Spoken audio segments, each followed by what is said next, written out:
What's up? Episode 6. Man, We have not been doing this for 6 weeks. we have We have not. 6 Ain't no weeks, way. man. It goes by so quick. I just feel like I just want every week Mm-hmm. that we have the show. Just like you said, my response in my head is, man, we're really doing this amount of weeks. It's been 6 weeks, man. What's that? A month and month already, or something like that? Yeah, almost 2 months. Almost 2 months. Yeah, Yeah, almost 2 that's months. crazy. It's crazy. Can you imagine when we continue to do this, and a year's gonna go by so quick, and it just motivates me more to keep going with this, man, because we have fun on here. I'm looking forward to the laughs that we're possibly gonna have. I'm not gonna say possibly. We always have laughs on here, so Yeah, for sure. yeah, man. But That's a given. yes, it's a given. Yes, again, this is episode 6 of the Reece and Charles basketball show. A lot of stuff going on.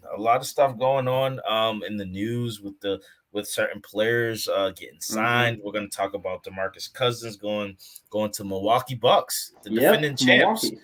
That's a surprise signing. We'll get into that. We got John Wall. He wants to get ready and to play again. Yeah. And again, man, Phoenix, are they going back to the finals? I can't decide if I think. I mean, don't get me wrong. They've been on a tear. They look fantastic.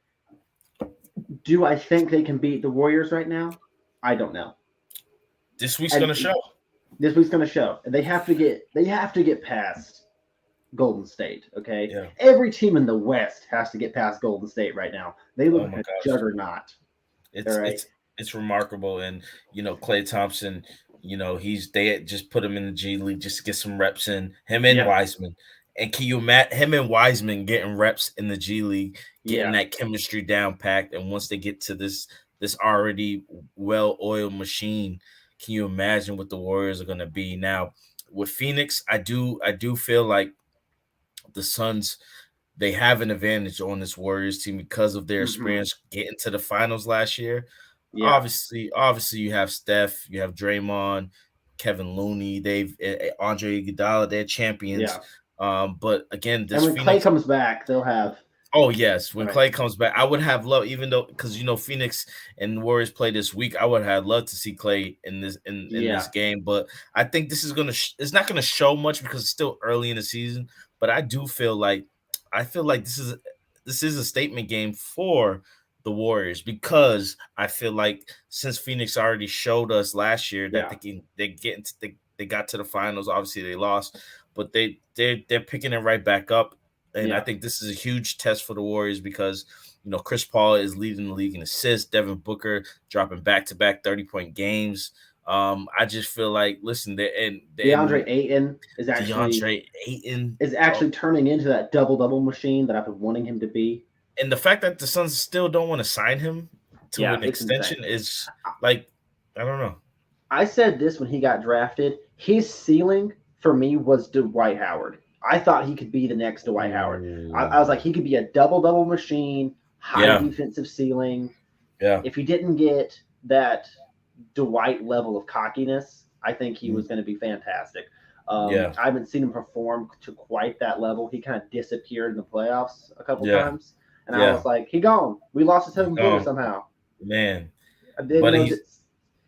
It's tough. And I just feel like if they end up playing the Warriors in the finals, I'm sorry, in the Western Conference Finals, that can go 7 games. Because that is a good matchup. It's a great matchup. A great matchup. And I just feel like, listen, would we love to see Chris Paul back in the finals and possibly win? Of course, he's one of the best point guards of all time. Yeah. But we love the Warriors. We love Steph Curry. We love Steph Curry. And that's no disrespect to Klay and Draymond. He is the Warriors. He's the Warriors. He may be one of the.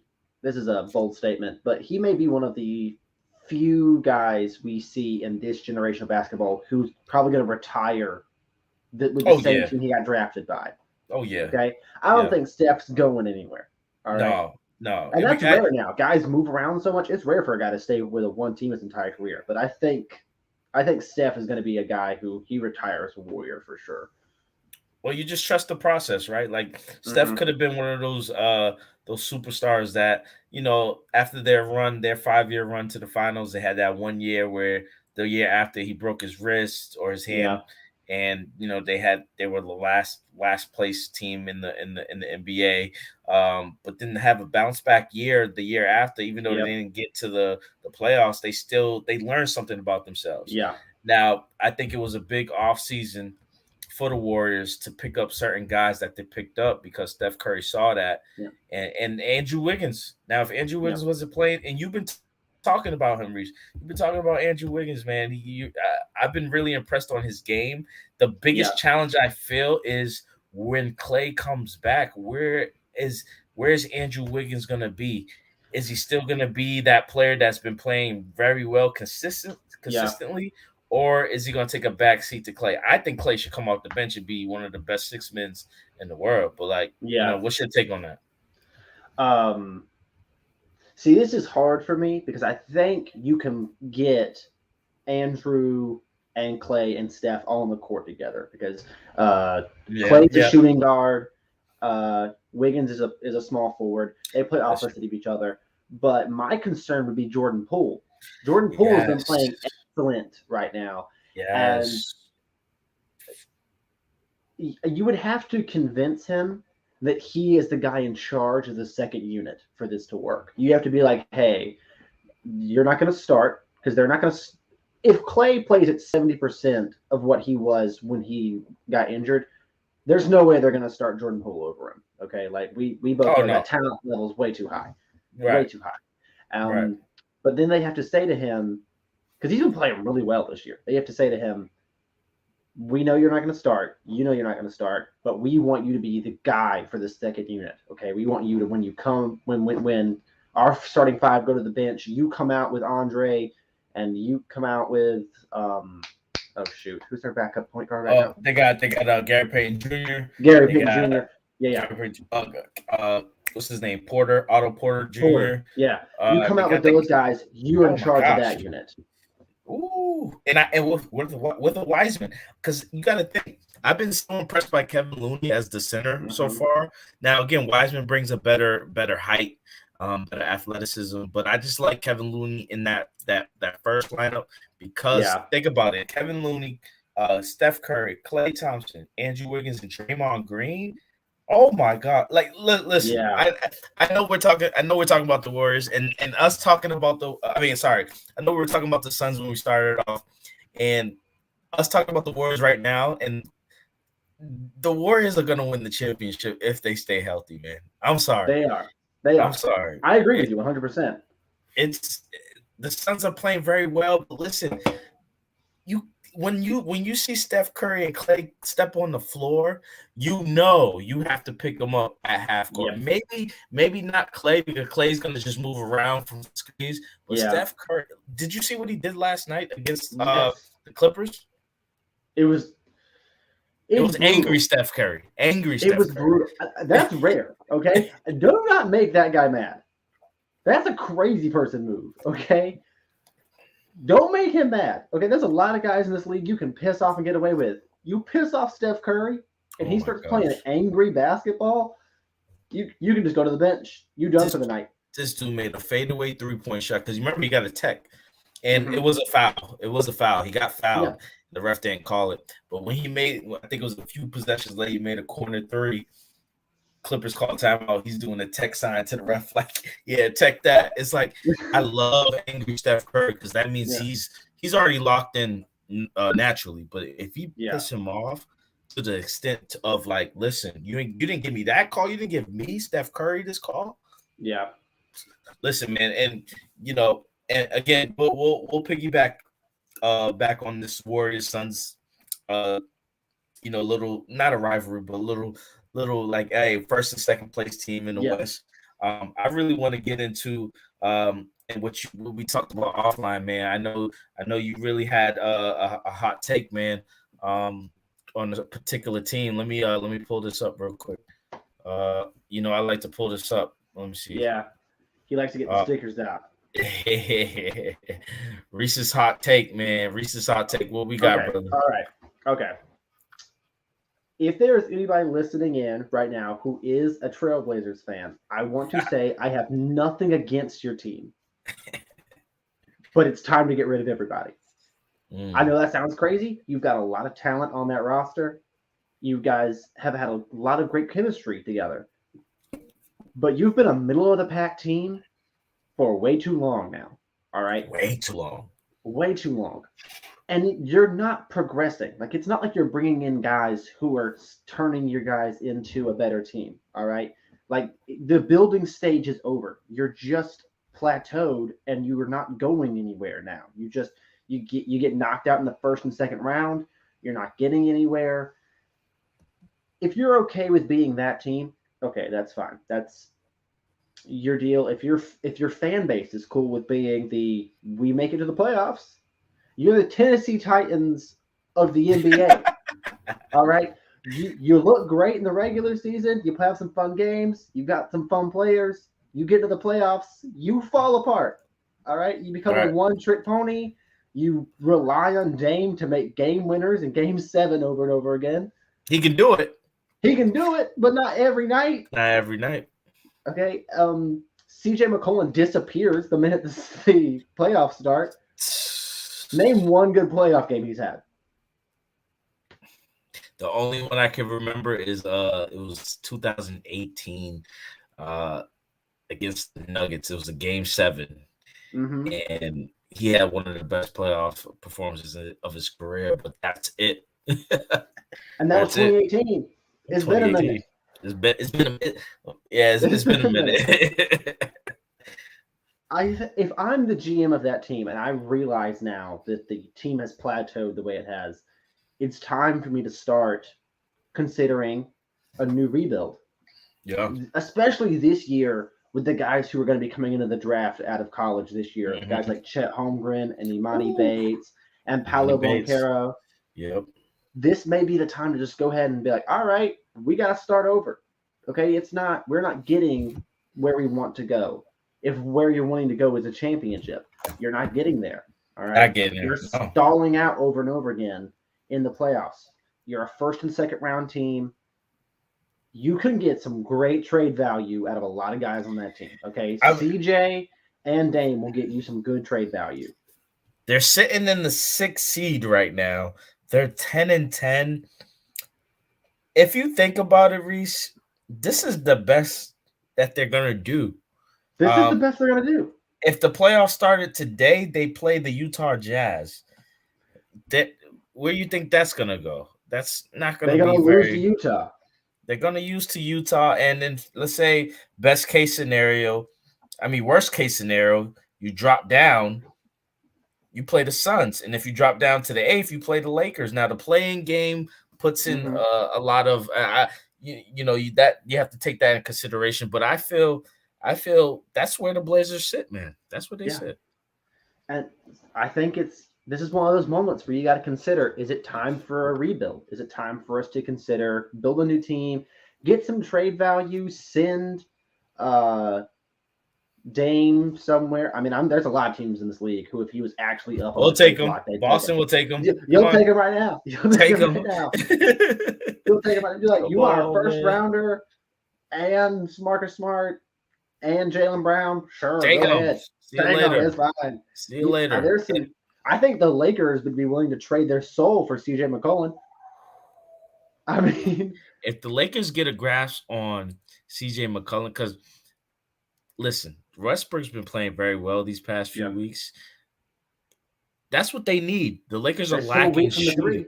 Yeah, they still weak from the 3. But then, are you going to leave Damian Lillard on an island by himself? You know what I'm saying? No, you gotta trade them both.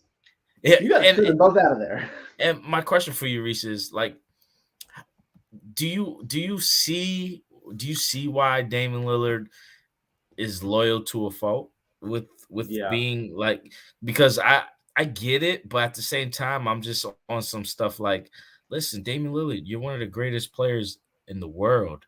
Right. Yeah, for real. NBA fans, true NBA fans, true basketball fans want to see Damian Lillard in the NBA Finals. They do. They want to see because he's cold as ice when he starts going up against the best. Okay. Not scared of the moment.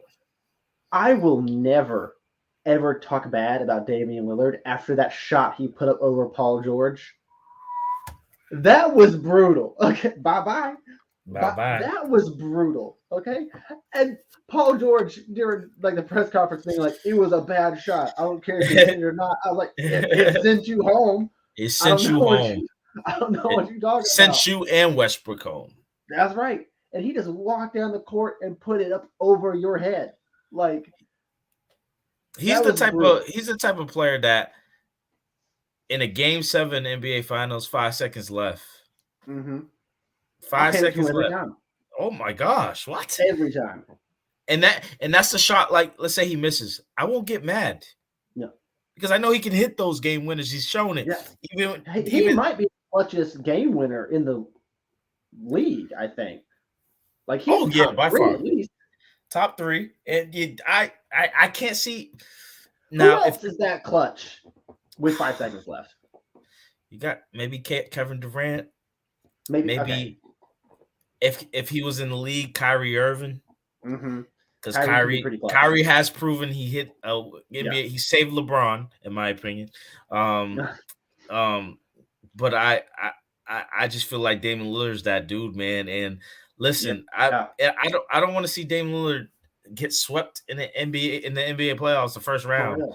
You just wasted another year. He's getting older too. People don't understand Damian Lillard's getting up there in age. I'm not sure what his actual age is, but he's up there. I'm pretty sure he's almost approaching 30, or he might be 30. I'm not sure, but still, like he's a talent where we would love to see him in a better situation. That's no shade at the of Portland, the Blazers organization, because they have shown consistency. Of making the playoffs, and I love Chauncey Billups. I love Chauncey Billups as the coach.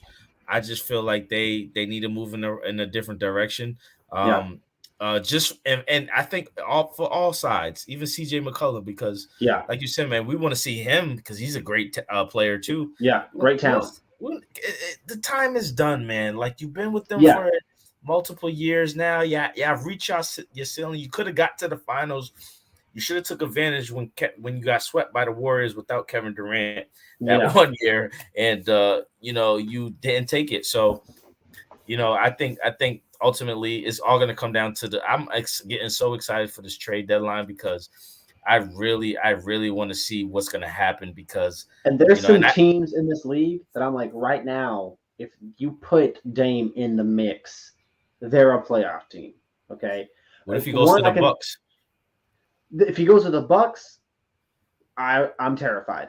Back to back? Maybe. I mean, high possibility. I mean, hell, if he goes to the Raptors right now, the Raptors are a middle of the pack team with no superstar. They just need that one guy. Put him in there. He might pull a Kawhi and go win a ring. If you put him in the Raptors. A great defensive team. Him and Fred VanVleet. Oh my! Because Fred VanVleet is a clutch player too. Yeah, he makes some big shots, and he's one of the reasons why they got a championship that year against the Warriors.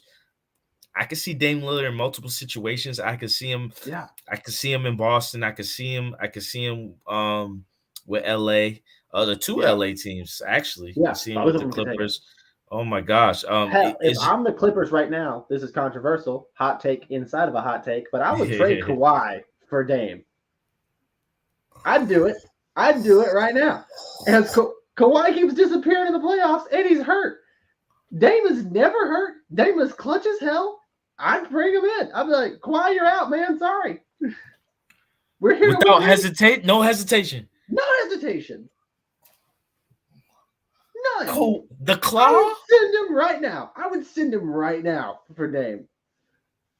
Ooh, but then what if he proves you wrong and wins this championship in Portland? Well, then, good for him, I guess. And then they're going to look at you like, I'd like to see him. I'd like to see him in Portland fight past the Warriors. All right. If he fights past the Warriors, everybody needs to all hail to Kawhi. For real. I will eat crow on this show if that happens. All right. But until then, I'd trade him. What? I will not take away that Kawhi had an incredible year with the Raptors, and that was one of the greatest single seasons I've ever seen. But he keeps getting beaten by Luka in the playoffs. And that Warriors team was not healthy. It was not. It was not. Steph Curry, made the luckiest shot of all time. That ball bounces the wrong way once, and it's a different finals. Okay. Philly's going to the championship. Philly's going to the championship. Had my guy Joel crying. That's right. Oh man, that's a crazy hot take. Yeah, but I stand by it. I will die on this hill. Man, Reece, you're my guy, but you ain't gotta agree with me. It's all good.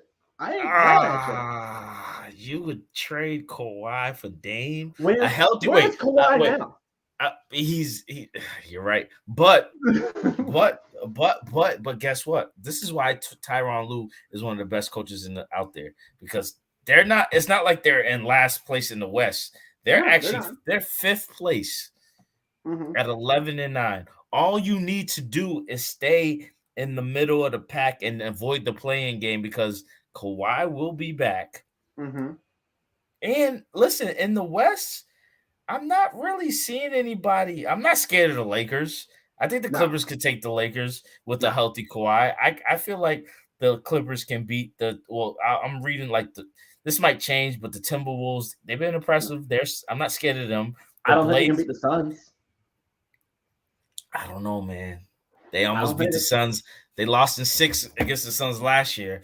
Yeah, but I think one legit playoff run underneath their belt, the Suns are the better team.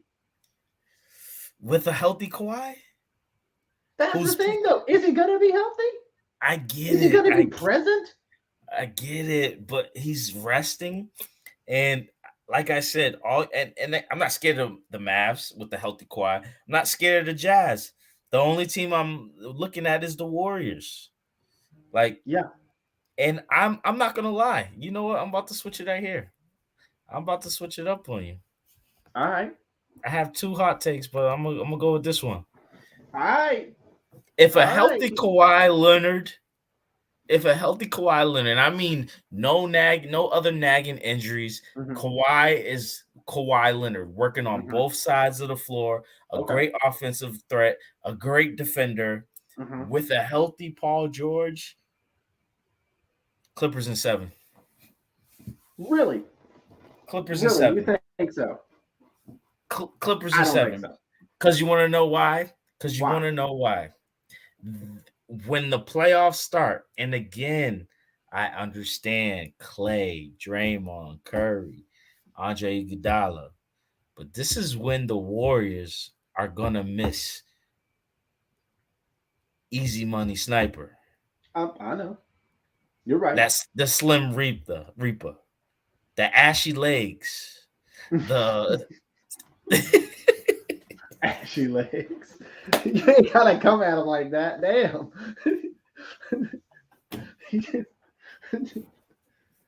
It started off as a compliment. It just steadily turned into an insult there at the end.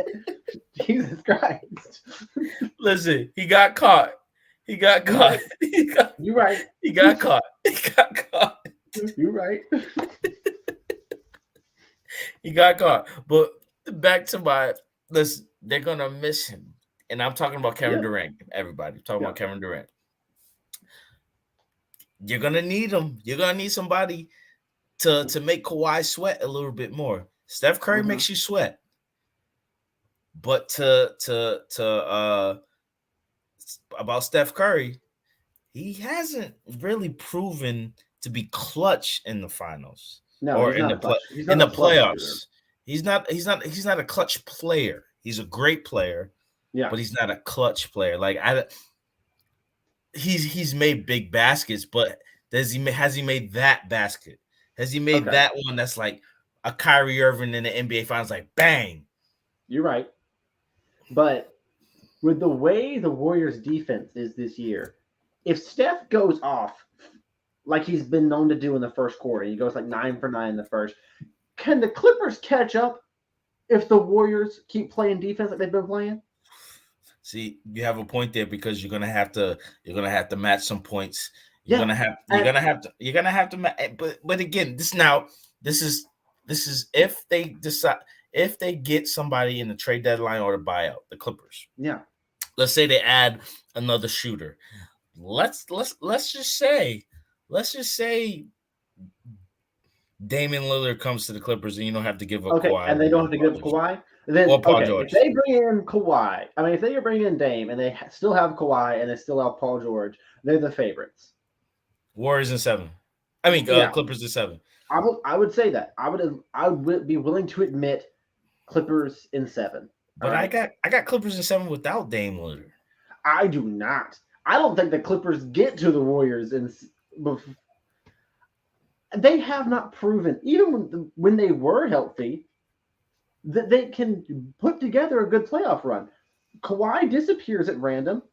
Paul George takes on too much of a load. They ask too much out of their bench players like Reggie Jackson, and then suddenly they fall apart, and everyone's like, well, it's not their fault. It is their fault. They disappeared. Kawhi vanished against Luka. Stop playing to play against him. And to your point, I'm gonna make you actually have a bigger point. They beat the Mavs last year without Kawhi. Yeah. Well, no, I'm sorry. No, they beat them. No, actually, I lied. I'm sorry. They beat the Mavs in 7 with Kawhi, but they lost. Well, Kawhi got hurt. No, I'm sorry. Am I messed up right now? No. The Clippers, didn't they play the Jazz in the first round? No, they played the Jazz in the second round. I'm sorry. And Kawhi got hurt in the second round. They beat the Mavs in the first round. Yeah. With Kawhi. But it took them 7 games. It took them 7 games. It took them 7 games. And I think Kawhi was guarding Luka that whole playoff series. Yeah. And he was Luka, man. Luka Doncic is a dog. He's a dog. And I think he's going to be a lot of players' kryptonite because no one knows how to really guard him because he plays so weird. But I haven't seen Kawhi look like Kawhi in the playoffs. You're right. Since Toronto. You're right. And I've seen Paul George put together some good games. I'm not taking that away from him. But has Paul George ever been a great playoff player? See, the word great is the one that gets to me because I'm like, he's been a good playoff player. Last year, without Kawhi, he played excellent. He got them to the Western Conference Finals. But I do see a difference. I think we said it last week. I think we said we see the Indiana Pacers, Paul George. Yeah. But that's his ceiling, I think, because just like Steph Curry, Paul George hasn't had that. That's the biggest basket of the game moment. Or that's a great defensive play at that right moment. Like Paul George seems to get in his own ways at certain times, but he's still one of the best players in the league. But I just feel like the Clippers, Kawhi changes the game though. He could change the series. That's true. Because no matter if he's coming off an injury, he's still on your scouting report. Like this is Kawhi Leonard. He will be guarding Steph Curry in the right moments, the key moments. And Steph's going to have to manage that. You know what I mean? I don't know, man. I don't know. Here's the thing. When he won in Toronto and he had to fight through the East, all right, none of the teams he had to play were great shooting teams, okay? He played the 76ers. He played the Bucks. I cannot remember the other team he played. But none of them were great shooters. Yeah. None of them were great shooters, okay? And at the time he got to the Warriors, they were the ghost of the Warriors. Okay? There was barely anything left of the team. If they start shooting, if Clay or Steph gets hot and they start shooting, okay, can he do enough to catch back up? Can either one of them do enough to catch back up? They're gonna have to take a split. They're gonna have to take a split when they play in Golden State. They can't go down 2-0. No, they can't go down 2-0. Because if they do, they're gonna get blown out. Yeah, and that's what I'm banking on, because that's why I'm saying Clippers is 7, because I'm expecting them, if they ever matched up in the Western Conference Finals or just the playoff in general, they have to take one out of those first 2 games in Golden State, because it will be in Golden State, because Golden State is going to be either number 1 or number 2, and we'll see how that goes. But I just feel like you need to have a split. But I just feel like, man, I'm taking Clippers right now in 7, just based off a healthy Kawhi Leonard. I'll stick to the Warriors. We'll see if that comes up in a few months. That would be amazing for us to talk about. Let's get into some more news here, man. Let's talk about Demarcus Cousins signing with the Bucks, man, the defending champs, man. That's when I saw that, man. At first I scratched my head, because I was like, shit, I forgot Demarcus Cousins was still in the league. I didn't know still that. Alive. Exactly. He just vanished, because he had a great year with Houston last year, and then they cut him. They let him go. But I think wasn't he with the Clippers a little bit? Yes, he was, and he didn't get any playing time. Yeah, but this is a weird but interesting signing, because I know Brook Lopez for the Bucks. He's been dealing with injuries all season. They need a physical presence. They need a guy that can space the floor, because Demarcus Cousins has improved as a 3-point shooter. But defensively, that's where Milwaukee holds their hat on. Demarcus Cousins is not a great defensive guy. If you put him in a pick and roll, and he's guarding Harden on a switch, that's not gonna work, or KD. But I do like it, but I'm just curious, because I want to see on a defensive end how that goes for Milwaukee. And I haven't seen Boogie Cousins be Boogie Cousins in a while. I miss Boogie, man. I miss Boogie. I would love to see him play like he did when he was in Sacramento. Oh, I would love to see. When he was in that Kings jersey, he was top 10 best player in the league. Maybe top 5. Maybe top 5. He was better than Anthony Davis. He was. He was better, clearly better than Anthony, because he had a 3. He could space the floor really well. He actually had some passing vision. People don't really talk about it a lot, but he kind of did what Joker's doing now before Joker. Okay, he could move the ball around. Now the Joker does it better now, but he was the first big center we saw to be like a point center. Okay, and I thought it was brilliant. Yeah, but then injuries, and it was kind of lazy. He tore his Achilles, man. It was and he was kind of lazy on the recovery. I remember there was a lot of stories coming out where he wasn't taking it super seriously. He was chubby. He was very chubby. Yeah. He put on weight, which is hard. It's hard to come back from an Achilles injury at all. It's hard to come back in way more on that Achilles. I mean, especially for a guy that big. He's so big. Yeah. But you're right. He did play well in Houston. He wasn't. He wasn't Boogie, but he changed his body. He got leaner. Excuse me, but it's just the defense for him. The game has become faster. At that, when we had Boogie in Sacramento, the game was slower. It was still a big man league. Feed him in the post. He can dominate. But man, the game. Imagine chasing the Warriors. Imagine you have to chase the Warriors. Imagine you have to chase the Nets. Imagine you have to chase these faster paced teams, man. I think they're gonna use. Probably won't start them, but they're gonna use them for at least 10 minutes, 10 to 12 minutes of just try your best on the defensive end, but be a presence on the offensive end. Be aggressive. Be that PJ Tucker, meaning PJ Tucker was tough. You needed some grit. You needed a guy, because Giannis, he's tough, but he's not going to get in your face. Middleton's not going to get in your face. Drew Holiday's just going to do what he does, which is his job, defends, but he's not going to really get in your face. And they missed that presence with PJ Tucker. They got Bobby Portis, but Bobby Portis now isn't a dog. None of them are a dog.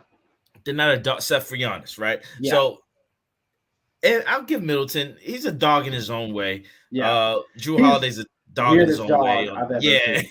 Like, I don't understand it. You don't understand it. Like a Great Dane, moves like a Chihuahua. I don't understand it.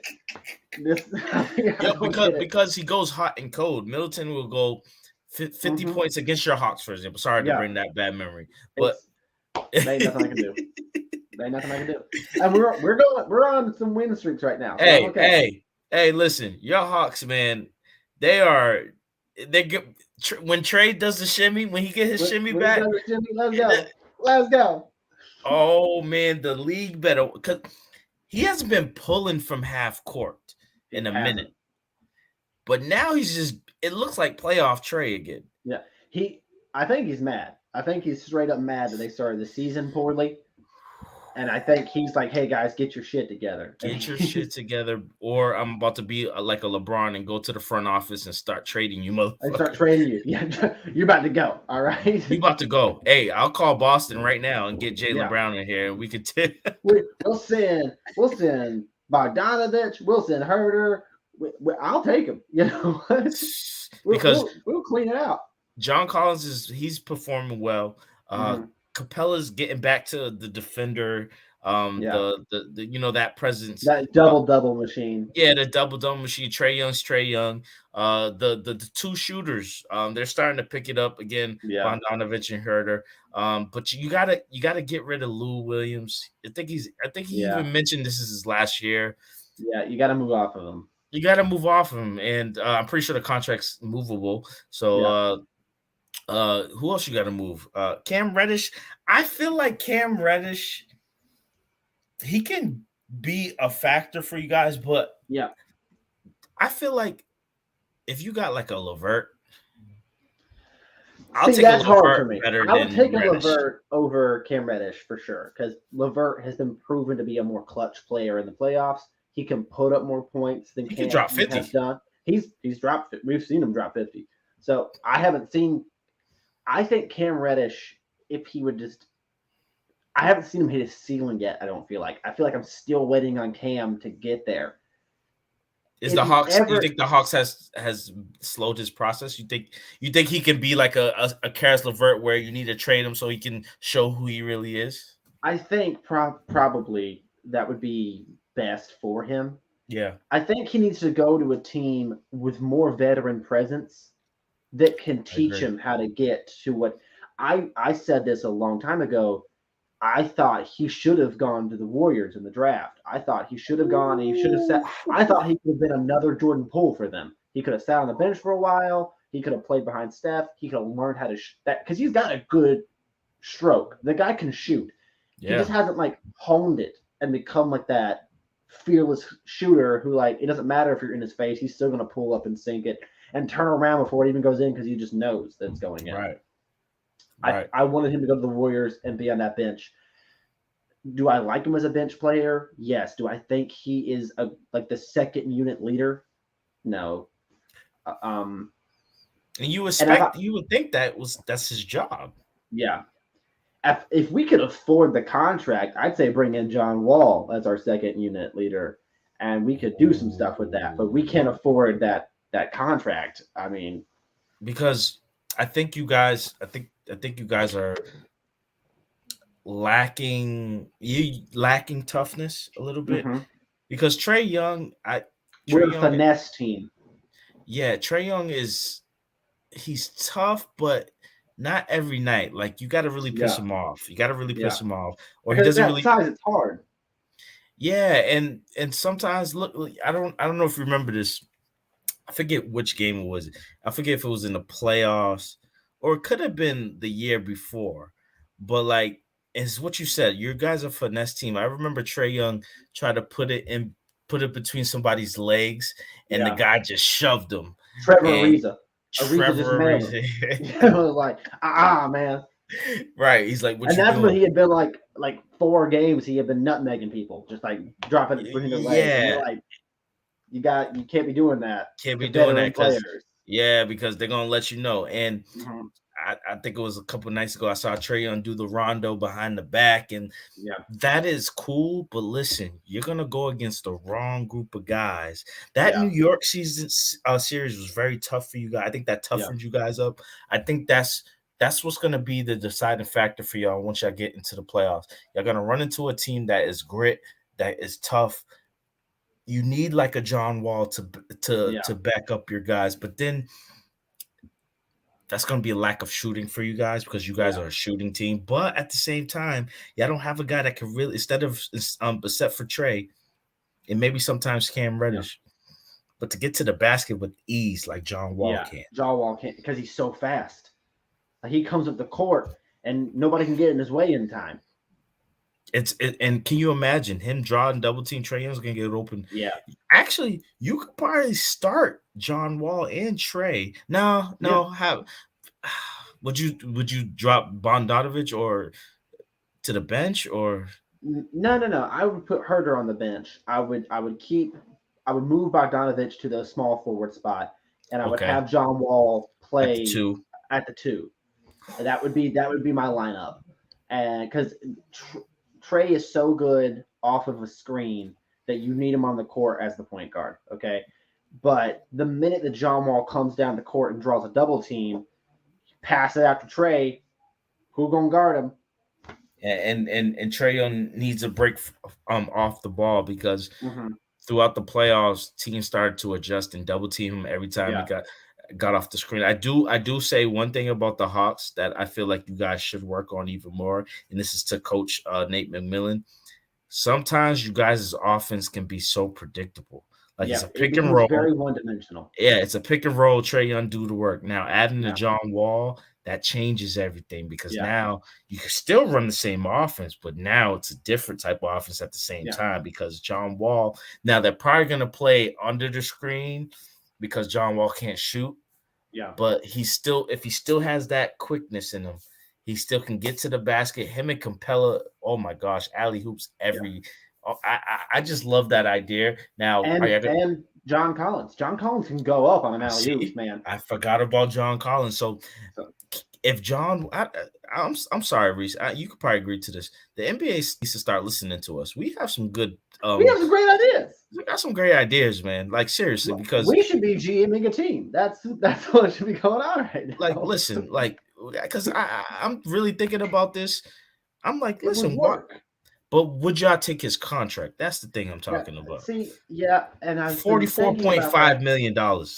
I've been thinking about that, and it is a chunk of change. Yeah. But we have so many young players that are still on rookie contracts. We could afford it. Okay, like our bench is 90% guys who were still in year 3.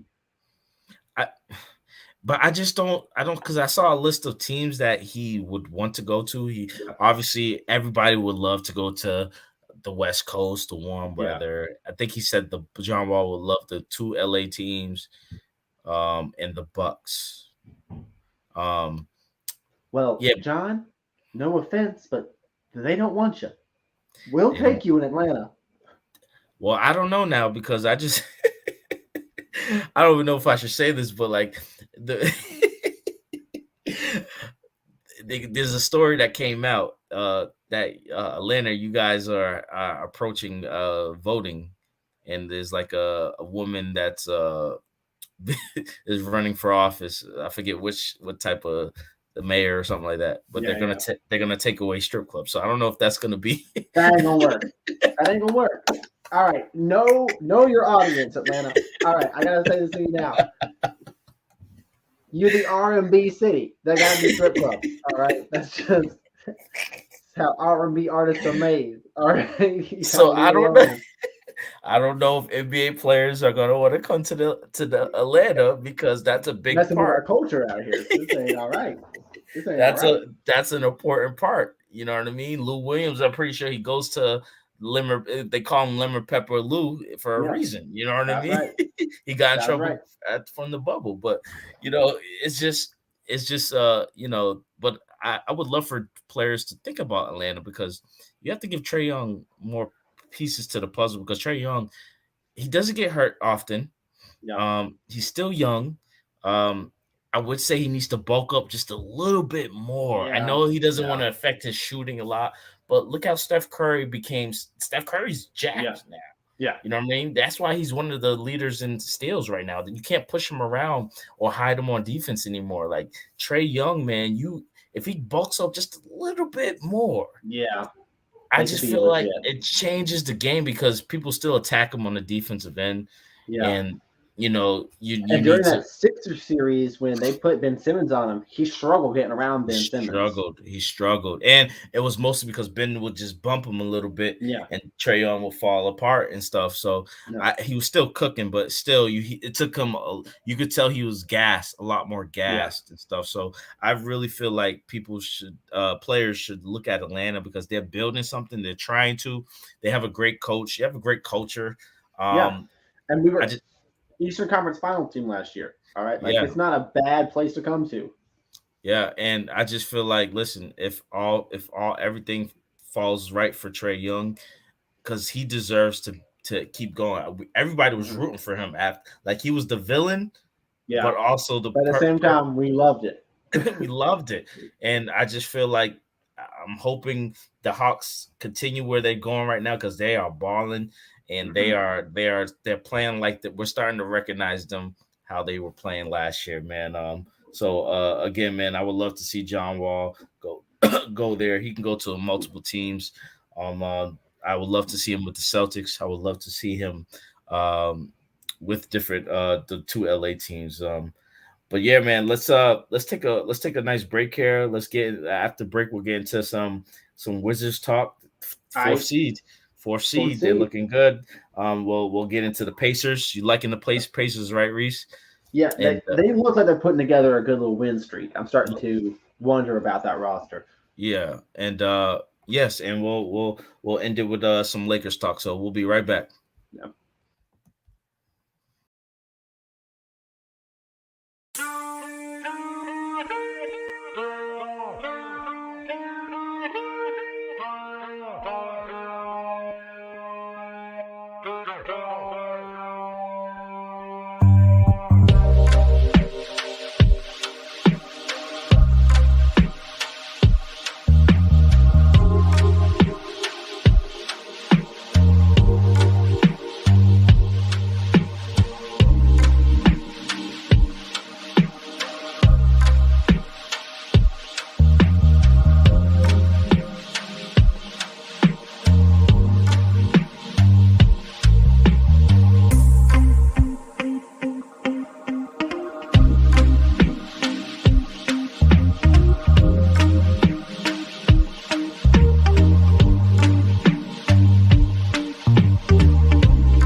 We back and ready to get back to it. When you mentioned yesterday when we talked about the Wizards, that was an interesting topic that you want to discuss because the Wizards, man, Washington Wizards, no one's really talking about No one's really talking about them, but I've been so impressed with their whole entire group as a whole. But one player in particular, Montrezl Harrell, has been a great piece crucial to this team. With his physical presence, his toughness, his grit. You put that with a Bradley Beal, a Spencer Dinwiddie, surprising Kyle Kuzma. Yeah, for real. I didn't think Kuzma had him. Now he's still wearing some weird stuff. But again, he's rich. He has money, more money than me. Yeah. I can't judge you. But I'm still like, oh, I don't pick that out. But anyways, he's still balling at the end of the day. Pope is obviously the defender that he is. The Lakers definitely miss him. For real. But when you mentioned that, man, how you really feel? How you feeling this Wizards team, man? I'll be honest. I like him a lot. Right now, this may sound crazy, but I like them more than I like the Jazz right now. Mm-hmm. Just because I feel like they have more dimensions to that team. The Jazz, we discussed this a couple weeks ago, how in the playoffs they become a very one-dimensional pick and roll. They don't use Gobert very well. They really rely on Donovan Mitchell's ability to score. Mitchell. Yeah. The Wizards look like they have multiple ways of beating you right now. They can beat you defensively. Montrezl Harrell is showing you that, hey, we can be gritty. We can get down low with you. We're not going to give you easy shots or easy looks at the basket. And then Kyle Kuzma has actually developed a surprisingly good mid-range game where he can hit you from a couple different places. And Spencer Dinwiddie and Bradley Beal can shoot you out of the building if they need to. They have a lot going on that team, and we're not discussing them a lot. But as far as matchups go, I think they match up with the Warriors better than a lot of teams in the East. I mean, a lot of teams in the West. I can't argue with that one, and it's because of Bradley Beal. I feel like all fails if they can't score, you give it to Bradley Beal. He can match point for point with Steph Curry, Klay Thompson, just by himself. Yeah. And unfortunately, I think that will possibly, depending on if they sign someone else on this Wizards team, because this Wizards team is the type of team I like. The type of team that has players that no one really knows about, but it doesn't really show up on the stat sheet or what they do sometimes. But they play hard, they play together, they have fun. At one point in time, they were in first place, and they took a couple falls here and there, but they're right there. They're only one game behind the Nets from first place in the Eastern Conference. So are they better? Let me ask you a question. They're obviously better than my Celtics. I don't know if they see. This is where I have a confusion with this Wizards team, though. Okay. What we said about their defense and their offense and their toughness, their grit. In the playoff series, if they played the Hawks, for example, I got the Hawks winning. I'm not actually sure. As much as I love my Hawks, I'm not actually sure I can say for certain that we win that series. Just because they have so much more shooting ability than we do. Even though we're supposed to be a shooting team, we rely on Trey's shooting a lot, okay? Like when Trey's hot, we're hot. And when Trey's cold, we're cold. Yeah, that's true. That's very true. Okay? That's very true. But for the Wizards, if Beal has an off night, Spencer Dinwiddie's having a good night. And if Spencer Dinwiddie's Beal's having a good night. And if neither one of them are having a good night, Montrezl Harrell puts up a double-double, and they still win the game. Kyle Kuzma can drop 30 if he wants. Yeah, they are rotating well. They're not so reliant on one style of play. Are they better than Philly? Philly has a lot of controversy. Do they have a better roster than Philly? I don't know, but we do know that Tobias Harris disappears in the playoffs. Oh, yeah. So, thank you for reminding me. I forgot about him. His talent, he's the one player in the NBA that I look at him like, listen, you have the capability of averaging 25 a night if you wanted to, but when it comes to the playoffs, you do not show up. He looks scared. Yeah. See, people don't talk scared. People talk so much about Ben Simmons, him not showing up.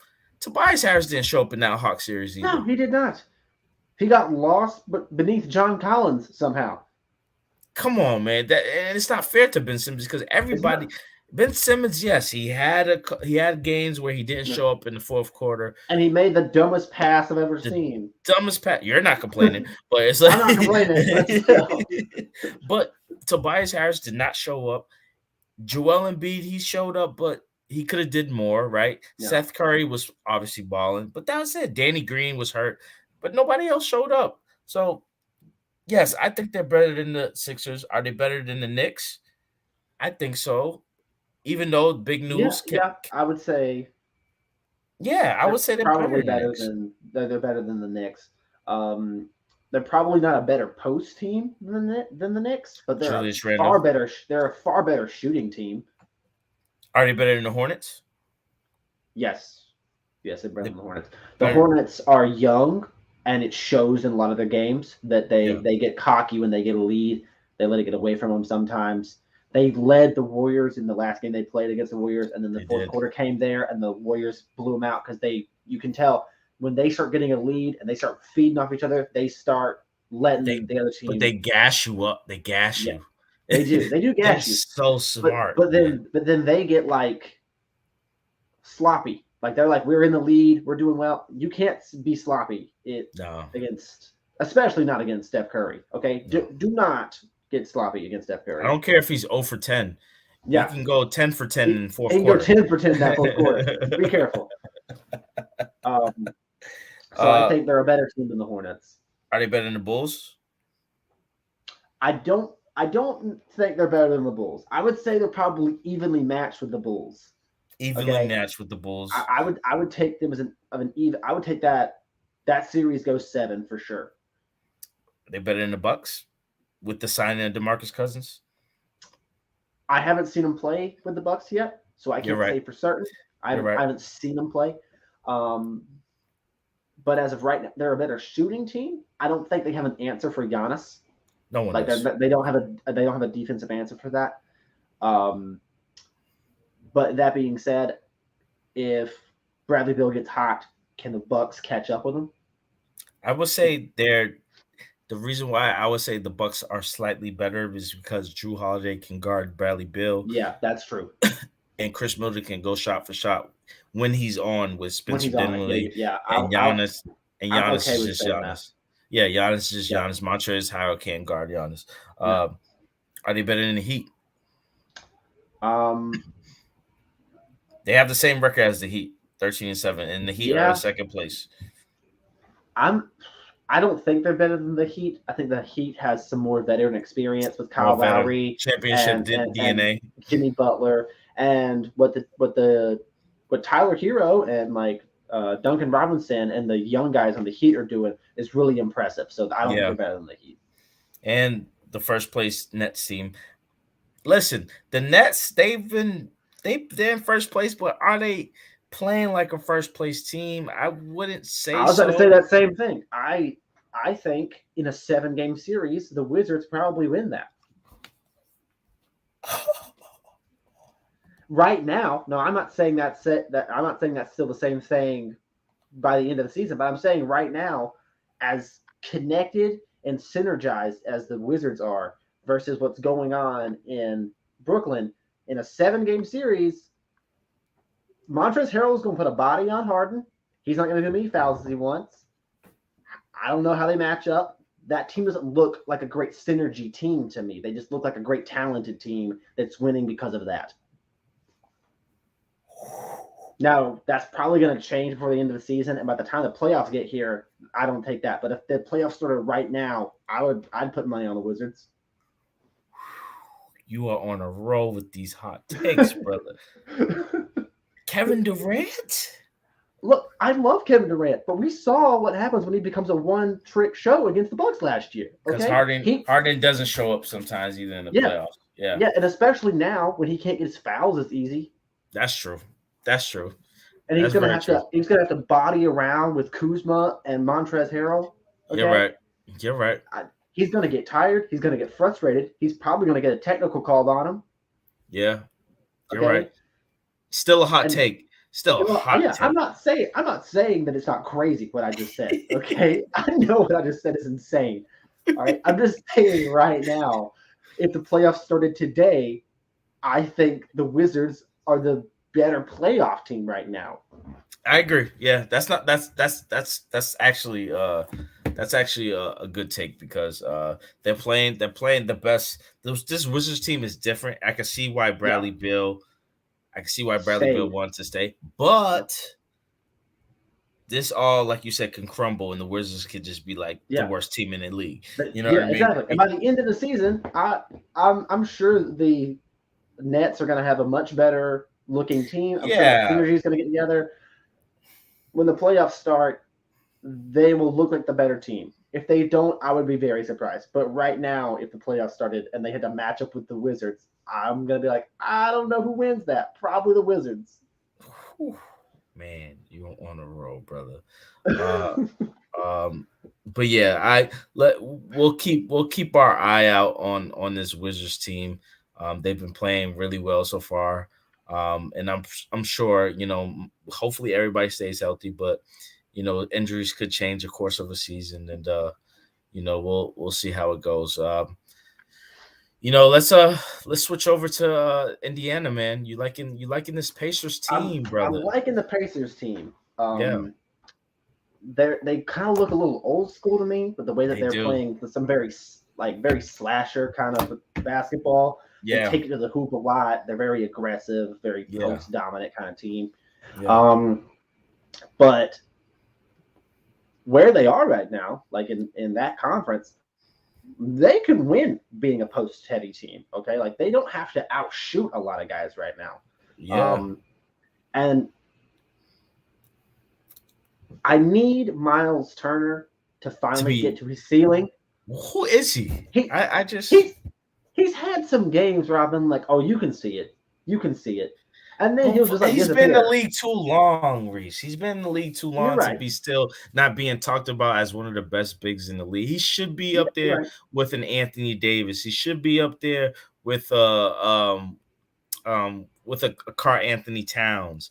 I'm sorry, he should be up there with a Giannis. He should, or a Jokic. I'm sorry, with a Jokic. I just feel like Miles Turner, he comes and goes, and it's just like he is the main factor. He can be the reason why the Pacers can get to to be like in the top 10, top 8, because they're 13th right now. But like you said, man, they've been in every game that they've played. They've had a couple blowout losses, but the wins. Even the Lakers, they lost against the Lakers, but that game was to the wire. They beat the Jazz. They beat the Jazz. They beat the Sixers. They almost beat the Knicks. They hung in there with the Hornets.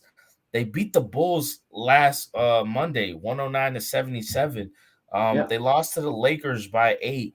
I mean, which that score right there, 109-77, shows you that's a good defensive team. That's a good defensive team. Holding any team in the league to 77, that's a good defensive team. All right. I'm looking at their next few games. They got a big one coming up Wednesday. Right now they're beating a good Timberwolves team, 57-48. They play your Hawks. That should be a battle. Yeah, I'm a little worried about that game. And that's actually going to be at home, so we'll see how that goes. They got a few home games. Hey, they got the Heat. They got the Wizards. Yeah, they got a nice little homestand. They can beat the Knicks. The Knicks are all over the place. Kemba Walker's not in the lineup no more. That just came out. They got it. I mean, damn. Then they got the Mavs, the Warriors, the Pacers, the Bucks. But people forgot about like Sabonis. Sabonis is a good player. Karis LeVert is on that team.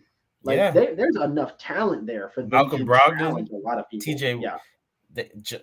I really like this team because Torrey Craig, who played for the Suns last year, like they got Justin Hall, like they got a good solid group. I do say they are missing.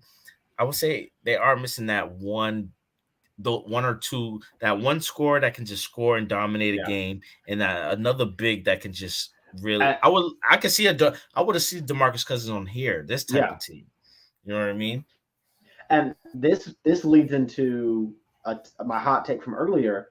If the Blazers decide to empty out the team, Dame, consider Indiana. Consider going to Indiana. That's a great team for you. There's a lot of talent around you. You are on a roll. That's the theoretical. If they decide, okay, we're going to restart. Okay. Yeah, I'm not saying they're going to do that. Okay, I'm just saying if they decide that if the Blazers decide they want to do a restart, or if Dame decides he wants out, I would seriously consider looking at the Pacers as a team. Okay, that there's a lot of talent on that roster that people aren't talking about. You would be the guy. Like no one's going to challenge you for leadership on that team. And it's a small market. It's a small market team, and you love small market teams, Damian Lillard. Like you are overly loyal to the small market team. You could be the next Reggie Miller. Reggie Miller was to the Pacers. Go in, play with Sabonis, maybe make Miles Turner look decent. That could be an Eastern Conference Finals team. Play Karis LeVert, who upgrade from CJ. Who unlike CJ can be clutch in the playoffs. Mm-hmm. Malcolm Brogdon's a great 3-point shooter. Justin Holiday would be your backup point guard. Ooh. I mean, that TJ Warren, when he's finally healthy, we've seen TJ Warren do some stuff. Okay, when he's healthy, he's a good player. Yo, I said this earlier. The NBA needs to watch our podcast and start listening. Listen, obviously, give us our check because we're the ones that came up with this. If you start stealing our ideas, if there's some execs listening in right now, if you start stealing our ideas, we want to cut. That's all we're saying. All right. Because listen, man, you just painted a huge picture with Damian Lillard going to the Pacers. I would just say I think Damian Lillard would want to go and win a championship somewhere. Yeah. And unfortunately, that probably won't be a championship level team, but it could be a start because team players will come to Indiana and want to play with Damian Lillard. And then that just opens up the gates for the Pacers organization because I really feel like if the Pacers add a player, it doesn't have to be Dame Lillard, but add maybe a John Wall. I was about to say John Wall. I'd take him. Maybe a John Wall just to keep the energy going. But I like Malcolm Brogdon. I don't see them getting rid of him, but you never know. Sabonis is good. TJ Warren. They got a nice solid group. They're just in the East is tough this year. East is tough this year. They're in 13th place right now, which is fine. You still got the playing game. They're behind Toronto. They're behind the Sixers, the Cavs, the Celtics, and all up. So I just feel like, listen, if they pull out these next few wins that I mentioned earlier, they can move from 13th to 8th or 7th in a matter of seconds. So I really like that Pacers take, man. That was really cool. I will hopefully guys will come on here. I'm hitting a lot of cool takes tonight, man. I've come live. Oh I've come ready to go. You're on a roll, brother. Oh shoot, where is he at? Miles Turner. Okay, what was his numbers? Yeah, okay. So he's like averaging 12.5 points a game and 7.5 rebounds. That's not 7.5 rebounds? Yeah, that's insane. Okay. I need him to at least start averaging a double-double, and then that team's legit. If he get his big ass to average 25, 10, and 10, that's not hard for him. He can shoot. What? I don't get why. Now, now, I would take 15, 10, and 10 as long as you're getting a triple-double. Like, I'll take it. I mean, you don't even have a double-double, and you should at that talent level. You averaging 7 rebounds a game, bro? Like, come on, man. You're just 7 foot. I mean, he's out on injury. I'm sure that's probably affecting his overall average. But still, he hasn't been what we thought he was going to be when he got drafted. Yeah. And, I'm hoping because he's been in the league too long, man, to average 12 points. So, maybe a change of scenery. You never know. He might need to. Maybe he wants to get out somewhere. Ship him somewhere. Maybe. Actually, what would work great for the Pacers, this wouldn't really benefit the other team very much, but would work great for them is if they shipped him to the 76ers for Andre Drummond. If they brought in Drummond is a consistent double-double guy. He's always going to get you those rebounds. He'll at least get you 10 points. They'll probably want Ben too. They probably want Ben too. And I would take Ben on that team. Oh, man. The defense would be legit as hell. You switch Malcolm Brogdon, Miles Turner for Andre Drummond and Ben Simmons. That wins. That's a win-win for both teams because Malcolm Brogdon can really hoop, and Miles Turner could be a nice backup piece for Joel Embiid, especially when Joel gets off when he's in injury sometimes, and you know what I mean. He's that would be a nice. That's what Miles Turner is now. He's a backup piece. He's a backup piece. He's not proven it yet.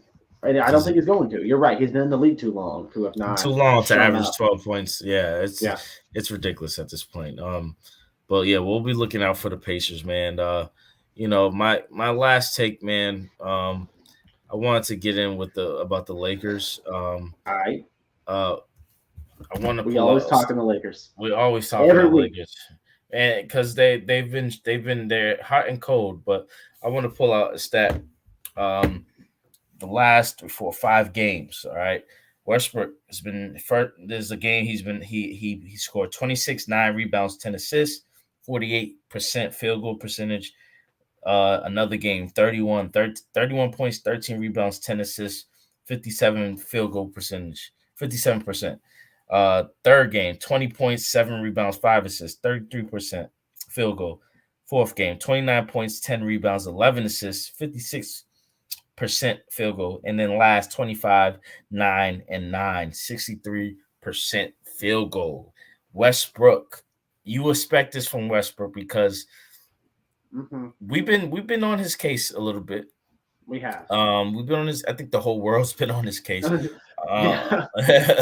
But especially Skip Bayless. You need to calm down. All right, that's a grown man you're talking about. I don't like when Skip calls him Westbrook, giving all these nicknames and stuff. Yeah. But I do feel like we tend to forget that Westbrook. It takes time for him in the beginning of the season to adjust. And towards this time of the season, he's starting to figure it out. And with those numbers I just gave, man, listen, this Lakers team, man, if they get it together, I don't know what's been going on with them. They're 11-11 right now. Obviously, Westbrook has had a part in it with him adjusting to the system, but Anthony Davis hasn't played to the player that I consider him to be. LeBron was out on injury, so he's starting to come back. But it's LeBron. I don't really worry about LeBron. But there's a case to be that Frank Vogel might have to go, man. Coach Frank Vogel might have to go, and yeah. Even though it's not even on Coach Vogel, we've said this since the podcast started. That's LeBron's team. Frank is there as a courtesy. LeBron's the coach, the GM, probably a part-time owner. All right, like he probably got a percentage in that team. But you know who's out there though, and this will change everything. Okay, Mike D'Antoni. That's true. I think he's on the coach's staff. He's an assistant coach for somebody. I don't think for a team right now. But listen, offensively, Mike D'Antoni will now. They're gonna suck as a defensive team because Mike D'Antoni doesn't coach defense. But that's where their biggest problem is right now. Okay? Yeah, you're right. With their unit, the kind of bigs they brought in the offseason, they should. I get if you lose a team, like you lose a game to a shooting team, like you just get outshot, but you're losing in the paint. You're losing where you should be dominating. Like when they lost to your Celtics and the Celtics doubled the rebounds on them almost. That was crazy. That was crazy. Like those are the statistics where you should be dominating. Like if the Celtics outshot them, I would have been like, okay, they're not a good shooting team. We knew that coming into the season. But they out-rebounded and outscored in the paint on that team. You have Anthony Davis, DeAndre Jordan, and Dwight Howard. And LeBron. And Westbrook. And Westbrook, who's a great paint scorer. Like he drives a lot. All right. You're losing where you should win. Like that doesn't make any sense. No. And then like you're in games that are way too close against bad teams like the Pistons. Because you can't put it together in the paint. Like they only beat the Pistons by 3 points. They should have blown the Pistons out by 30 with that roster. And instead, they beat them by, what did you say, 3 points? 3 points. That's insane. And I'm sure if we went and looked at the rebound numbers from that game, they'd be way too damn close. Oh, yeah. Yeah. And that's the thing. Like, now, you've noticed LeBron takes a lot of three-pointers now this whole season. Yeah. He's getting older. That's the one thing about older players. You tend to rely on your jump shot now. Yeah, you don't want to fight for that ball anymore. You don't want to fight for that ball. He's been injured these past few years now, and he's probably just trying to be a factor at the 3-point line. He's still a horrible 3-point shooter, but the ones that go in are timely baskets. But Anthony Davis, man, he's the key. He's been surprisingly healthy so far throughout the season. He hasn't had any nagging injuries that we don't know of, but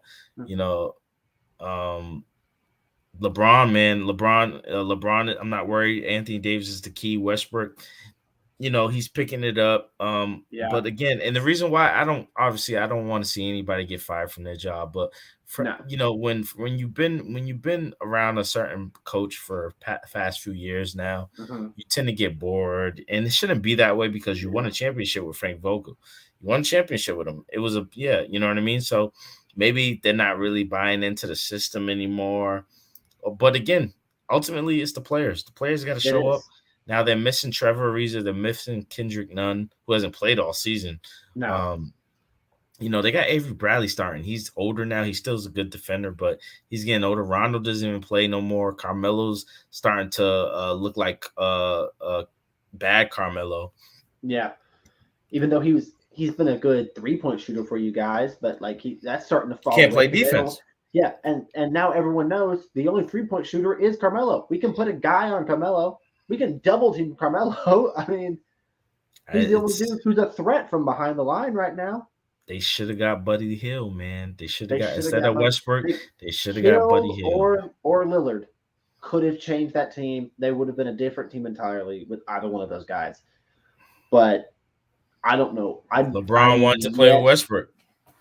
I think LeBron wanted to prove he could win with Westbrook, even though Kevin Durant couldn't. Yeah, you see it. Yeah, Harden couldn't. He was I think I can do it. Watch me. Yeah. Oh, yeah. We're gonna meet y'all in the finals. Yeah. No, buddy. No, it's not gonna happen because you didn't. And LeBron didn't think the Warriors are gonna be who the Warriors are. Yeah.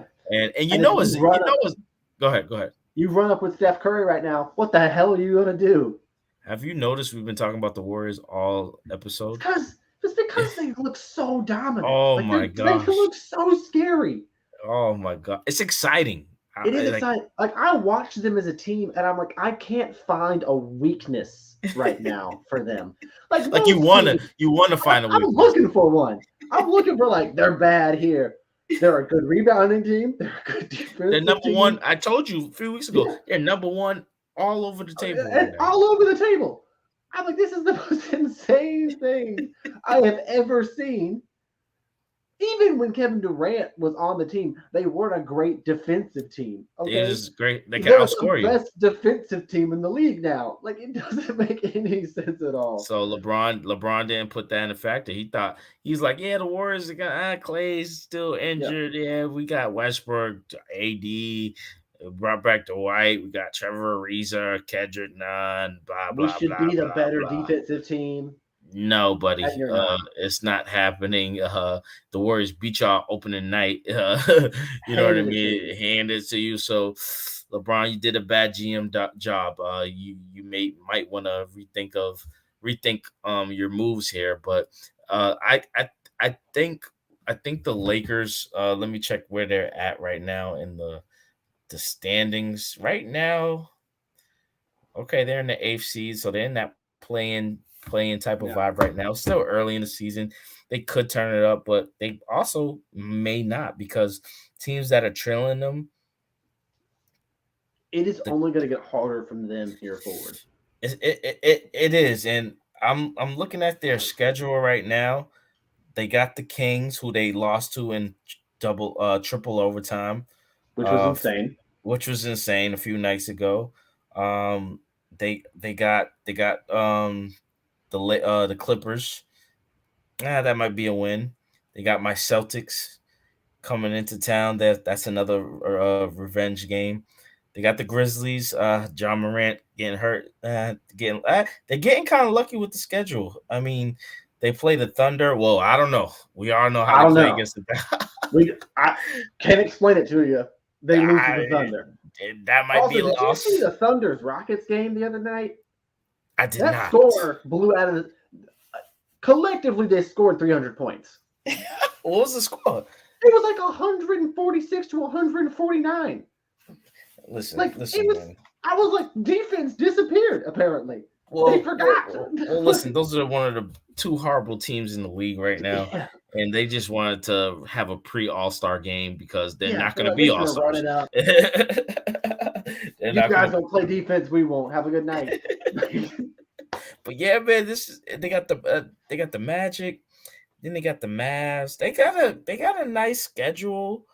But I don't know, man. If they keep having these close games, this is gonna show a lot. And I'm looking forward to LeBron. How many more close games do they have to have before they go on a skid and start sliding? It's ridiculous here. And these next 3 games is crucial because they got the Kings, they got the Clippers, and the Celtics.